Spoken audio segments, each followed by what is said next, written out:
నమో భగవతే రుద్రాయ. ఏప్రిల్ 20, 2025 మనకి భాను సప్తమిగా ఉన్నది. ఈ భాను సప్తమి రోజు మనం సూర్యుడికి కొన్ని పరిహారాలు ఆచరించడం ద్వారా మనకి చాలా చక్కనైనటువంటి ప్రయోజనాలు అనేటటువంటివి కలుగుతాయి.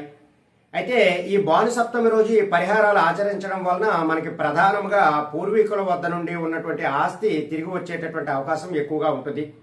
అలాగే రాజకీయ పరంగా అభివృద్ధి చెందేటటువంటి వారు ఎవరైతే ఉన్నారో ఈ భాను సప్తమి రోజు ఖచ్చితంగా ఈ పరిహారాలు ఆచరించి తీరాలి. అలాగే ఎవరైతే దీర్ఘకాలికంగా అనారోగ్య సమస్యలు ఎవరికైతే ఉన్నాయో వారు కూడా ఈ భాను సప్తమి రోజు ఈ పరిహారాలు కనుక ఆచరించుకున్నారంటే వారికి ఉన్నటువంటి ఆ దీర్ఘకాలికమైనటువంటి వ్యాధులు, అనారోగ్య సమస్యలు కూడా తగ్గుముఖం పట్టేటటువంటి అవకాశాలు ఉంటాయి.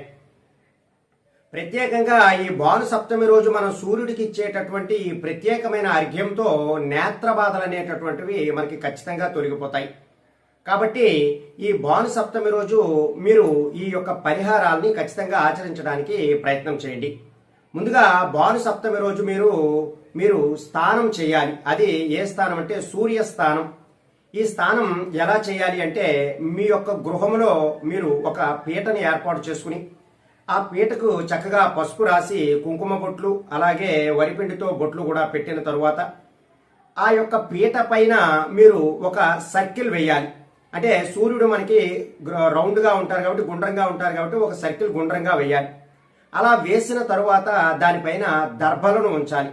మనకి పూజా స్టోర్లో అడిగితే ఆ దర్భలు ఇస్తారు. ఆ దర్భలను తెచ్చి ఆ పీట పైన ఆ యొక్క సర్కిల్ వేసినటువంటి మధ్యలో ఆ దర్భలను పెట్టి మీరు ఒక రాగి బిందెను కూడా ఆ యొక్క దర్భల మీద పెట్టుకొని ఆ రాగి బిందెలో మీరు కొద్దిగా నీళ్లను పోసి ఆ నీళ్లలో మీరు ఎర్రటి పుష్పాలను కూడా వేయాలి. ఎర్రటి పుష్పాలతో పాటుగా మీరు కొద్దిగా కుంకుమ పువ్వును కూడా వేసుకుని తయారు చేసుకోవాలి. ఇప్పుడు తయారు చేసినటువంటి ఈ నీటిని అంతటినీ కూడా ఒక 5 నిమిషములు అలాగే వదిలివేసిన తరువాత మీరు ఇప్పుడు ఈ నీరును కొంచెం తీసుకుని మీరు స్నానం చేసేటటువంటి బకెట్లో ఈ యొక్క నీరుని అంతా కూడా వేసుకోవడం ద్వారా అది సూర్య స్నానం అవుతుంది. ఇక మిగిలిపోయినటువంటి ఈ నీరుని మీ యొక్క గదుల్లో 4 మూలలా జల్లడం ద్వారా మీకు అక్కడ శుచిగా అంతా కూడా జరిగా సూర్యుడి యొక్క అనుగ్రహం మీ గృహం మొత్తానికి కూడా ఉంటుంది.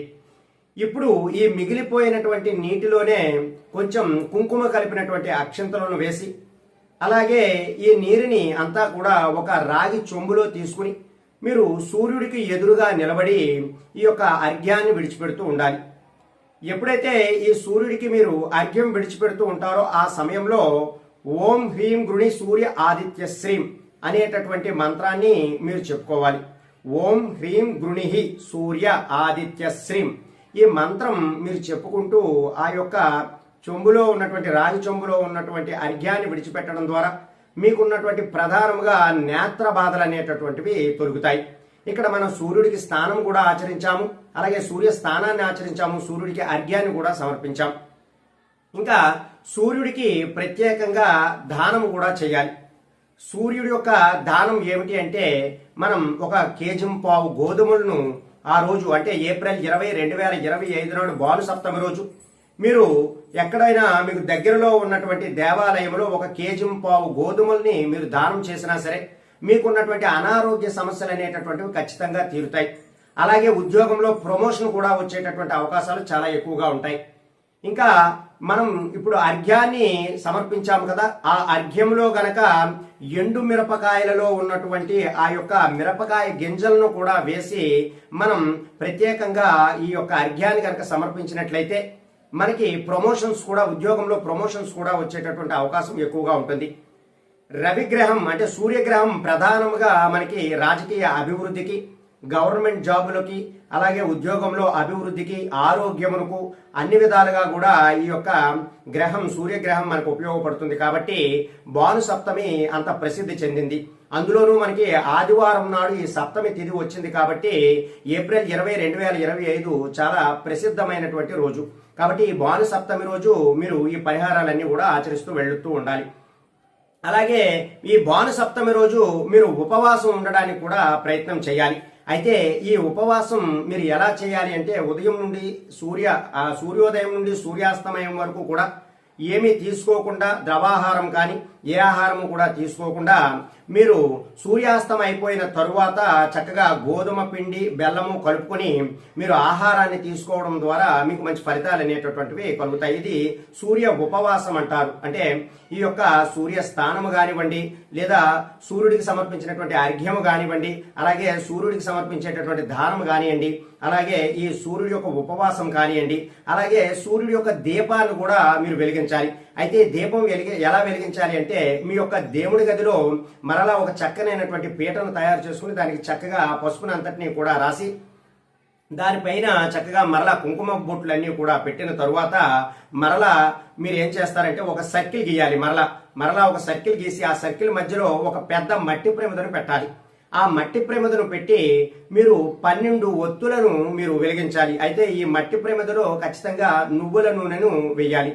నువ్వుల నూనెను వేసి చక్కగా ఆ పెద్ద మట్టి ప్రమిదకు చక్కగా గంధమ బొట్టు కుంకుమ బొట్టు పెట్టి దానిలో నువ్వుల నూనెను పోసి 2 ఒత్తులను కలిపి ఒక ఒత్తుగా చేసి అలా 12 ఒత్తులను తయారు చేసుకుని ఆ 12 ఒత్తులు కూడా మీరు సూర్యుడి వైపు అంటే తూర్పు వైపు దిక్కుగా వెలుగుతున్నట్లుగా అవన్నీ కూడా తయారు చేసుకోవాలి. ఇలా తయారు చేసి ఆ దీపాన్ని వెలిగించడం ద్వారా దాన్ని సూర్య దీపము అంటారు. ఈ పరిహారాన్ని కూడా మీరు ఆచరించినా మంచి ఫలితాలు అనేటటువంటివి ఉంటాయి.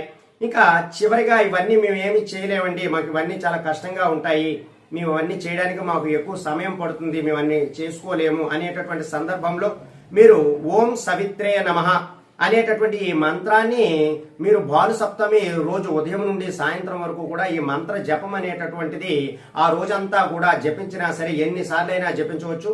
మీరు జపించినట్లయితే ఖచ్చితంగా మీకు ఈ యొక్క సూర్యుడి యొక్క అనుగ్రహం కలిగి మీకున్నటువంటి సమస్యలన్నీ కూడా తీరేటటువంటి అవకాశం ఉంటుంది. ప్రధానంగా దీర్ఘకాలిక వ్యాధులతో బాధపడుతున్న వారు కానీ, లేదా రాజకీయ రంగంలో అభివృద్ధి కోరుకునేవారు కానీ, లేదా ఉద్యోగంలో ప్రమోషన్స్ రావాలి అనేటటువంటి ఉద్దేశంతో ఉన్నవారు కానీ ఈ పరిహారాలను ఆచరించిన మంచి ఫలితాలు అనేటటువంటి ఉంటాయి. కాబట్టి నమ్మకంతో ఈ పరిహారాలన్నీ కూడా ఆచరించి చూడండి, మంచి ఫలితాలు పొందడానికి ప్రయత్నం చేయండి. సర్వే జనా సుఖినో భవంతు. శుభం.